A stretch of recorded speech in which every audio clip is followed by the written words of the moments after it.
Разом із титульними матчами, появами історичних зірок і наявністю суперзірок компанії, WrestleMania 40 зробить усе, щоб створити той самий момент WrestleMania.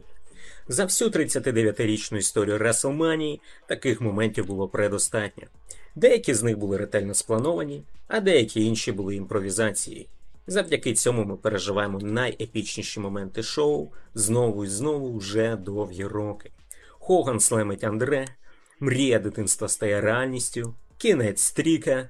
Ці та інші епізоди WWE заслужено ставлять на вершину списку моментів WrestleMania. Але є і такі моменти з минулих WrestleMania, які WWE дуже часто ігнорують. Ці втрачені моменти ігноруються, незважаючи на наявність зірок і подій, які їх і створили. Були моменти, які були важливими саме у той період. Але є і ті, які, на жаль, не пройшли перевірку часом. Тож давайте згадаємо забуті моменти головного шоу реслінгу. Номер 10. Енфорсер вдарив мерця. Як ми знаємо, багато значущих моментів початку 2000-х асоціюються з такими реслерами, як Стів Остін, Рок і Тріпл Ейдж. Однак у 2002 році у центрі уваги WrestleMania стала людина з іншої ери. І цією людиною був Арн Андерсон. Цей енфорсер був частиною командного матчу на WrestleMania 4, об'єднавшись у команду з Тулі Бленчардом проти Brainbusters. І хоча 1989 року у нього був чудовий матч проти Strike Force, по справжньому значущому моменту Андерсону довелося чекати цілих 13 років. У кінцівці матчу Флера і Тейкера дитя природи затиснув мерця у кутку і став наносити чопи. А коли Тейкер покинув кут, то нарвався на чудовий спайнбастер від Андерсона.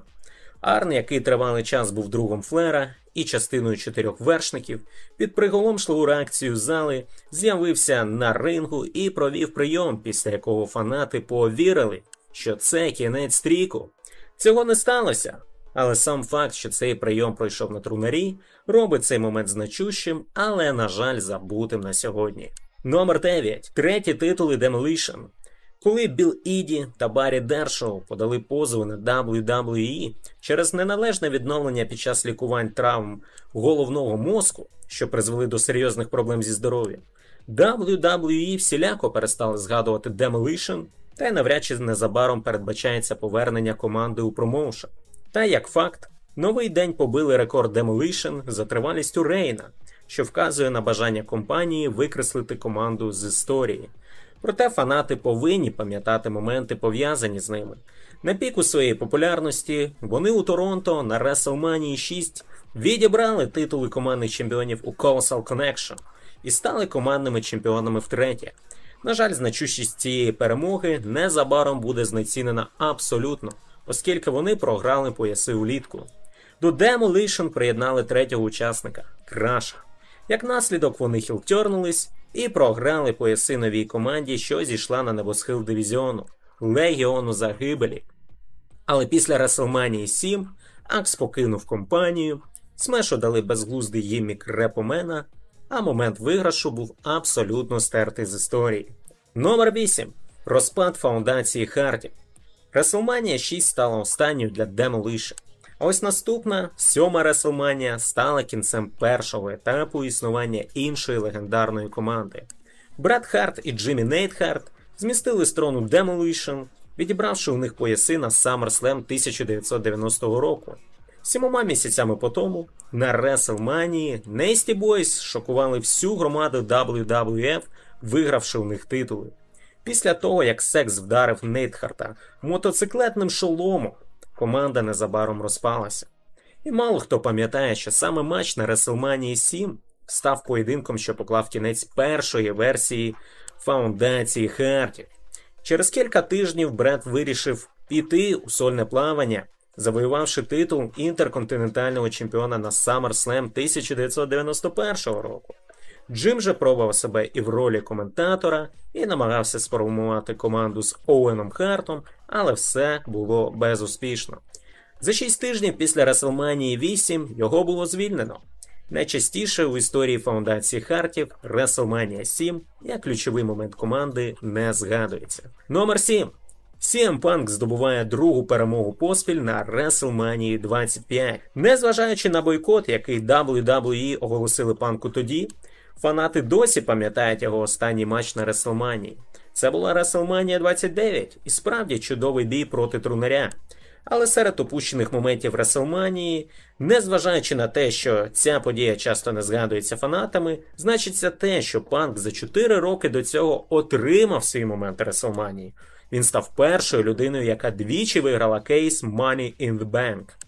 У 2009 році Money in the Bank був ексклюзивним поєдинком WrestleMania, і тоді для цього типу матчу ще не створили окреме pay-per-view і не прибрали з карда Money. Панк виграв контракт на WrestleMania 24 і повторив успіх за рік по тому на WrestleMania 25. І обидва рази реалізація цих кейсів була вдалою, що призвела до 2 чемпіонських титулів Панка у 2008 та 2009 роках. Як і виграш королівської битви або звання короля рингу, 2 виграші кейсом Money in the Bank поспіль є дуже серйозним досягненням. Номер 6. DX проти NWO на WrestleMania 31. На 31-й WrestleMania Road Dogg, Біллі Ганн та X-Pac вийшли допомогти Triple H під час його поєдинку проти Стінга, але на противагу їм вийшли Кевін Неш, Скотт Холл і Халк Хоган. Також і Шон Майклс приєднався до вечірки, присвяченої зустрічі 2 легендарних угруповань. Фанати довго мріяли побачити, який вигляд матиме зустріч цих 2 історичних течій. І хоча вона не була довгою і не принесла бажаного ефекту, який би вона могла принести умовно з 1,5 десятки років тому, вона, напевне, запам'яталася як один із найяскравіших моментів у історії WrestleMania. Номер 5. Сезаро виграє Battle Royal Андре Гіганта. Після того, як Халк Хоган відкрив 30-ту WrestleMania, WWE запровадили на це шоу новий традиційний матч – Battle Royal імені Андре Гіганта. На початку 2014 року Сезаро почав натякати на розпад реальних американців, команди з Джеком Свегером під менеджментом Зеба Колтера, і зробив це під величезну позитивну реакцію публіки на WrestleMania 30. Сезаро потрапив у Battle Royal імені Гіганта і там отримав свій момент, перекинувши Баді Слемом через верхній канат Big Show. В атмосфері витала урочистість моменту, і багато фанатів пригадали, як Халк Хоган провів Баді Слем Андре на WrestleMania 3. Багато хто також думав, що цей успіх стане початком шляху Сезаро до вершин у одиночних виступах. Та це вже зовсім інша історія. Номер 4. Воз'єднання Тріпл Ейча та Чайни. Момент воз'єднання Тріпл Ейча і Чайни на WrestleMania 15 навряд чи люблять згадувати у родині Макменів. Адже Стефані, як дружині гравця, напевно неприємно рік за роком переглядати повтори таких моментів, що нагадують про стосунки у реальному житті її чоловіка та 9-го чуда світу. Чайна була важливим елементом компанії, топовим виконавцем WWF кінця 90-х, тиждень за тижнем долаючи перепони, поставлені перед жінками у спортивних шоу. Перед WrestleMania 15 Чайна хілтернулась на гравцеві, приєднавшись до корпорації. Але на демонстрації безсмертя вона зробила усе правильно. Ніби ж правильно. Під час матчу Кейна і Тріпл Ейча Чайна атакувала Кейна стільцем, і це було плюсом для DX. Однак 2 матчами пізніше Чайна і гравець зрадили X-Pac і допомогли Шейну Макмену виграти європейське чемпіонство. Мабуть, це один із найпам'ятніших спогадів у 1999 році, незалежно від того, згадують цю подію WWE чи ні. Номер 3. Рік Рут перемагає останнього воїна. Коли мова заходить про рідкісні моменти в історії WrestleMania, то не можна не згадати останнього воїна. Як і у випадку з Халком Хоганом, програш останнього воїна мав бути досить значущою подією. Фанати пам'ятають першу велику поразку Хогана на WrestleMania 6, коли його втримав якраз воїн. Але мало хто пам'ятає, як самого воїна за рік до цього втримав Рік Рут. На 5-ту WrestleMania воїн прийшов у статусі інтерконтинентального чемпіона і мав захищати його від неймовірного Ріка Руда.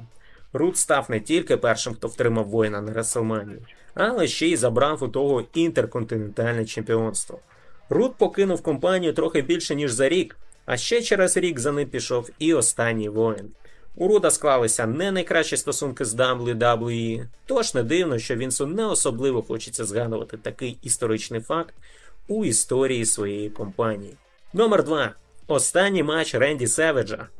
Що стосується реслерів, чиї імена довгий час перебували у чорному списку, то як тут не згадати останній матч Ренді Севеджа на WrestleMania 10? Можливо, в компанії ще не знали, що це буде остання WrestleMania Севеджа, але Вінс вже остаточно для себе вирішив. У Севеджа немає майбутнього на рингу, принаймні у WWF. Того ж літа Севедж опиниться у WCW. Однак, знаючи, що він спланував, можна здогадатися, що останній матч Севеджа проти Креша мав бути гучною і особливою подією. Проте він не став тим матчем, який би відобразив спадщину матчомена. Так, він був поставлений у карт, але він тривав дуже мало часу. Це був останній матч Севеджа у WWF і перший матч за правилами з утриманнями де завгодно. Проте прощальний бій Ренді Севеджа залишається і досі одним із забутих моментів у історії. Номер 1. Повернення останнього воїна на WrestleMania. Довгі роки найбільшою персоною нон-грета у WWE залишався останній воїн. WWE намагалися стерти його з історії після першого відходу у 1991 році реслера, але незабаром воїн повернувся на WrestleMania 8, щоб врятувати Халка Хогана від побиття Сідом Джастісом і Папою Шанго. Шанго запізнився зі своїм втручанням, після якого б Сіда дискваліфікували, тож останньому довелося вирватися після лег-дроба Халка. Це був великий момент WrestleMania, але оскільки він не був частиною сценарію, його ігнорують. Через кілька хвилин фанати були шоковані, коли почули в Хузє Доум знайому музику воїна, який вибігав до рингу рятувати Халкстера. Це монументальне святкування і у вісні наснитися не могло. За кілька тижнів після цього Халк призупинив кар'єру на рік, а Сід пішов із компанії. До кінця того ж року пішов і сам воїн, а Папа Шанго був відправлений у мідкарт. У той час здавалося, що останні хвилини 8-ї WrestleMania будуть повторюватися знову і знову через багато років. Але замість цього цей епічний епізод перетворився на найбільш втрачений момент WrestleMania. Друзі, дякую, що були з нами, підписуйтесь на наш канал, ставте вподобайку і, звичайно, коментуйте і приєднуйтесь до наших платформ. І давайте ж підтримувати контент по реслінгу українською мовою разом.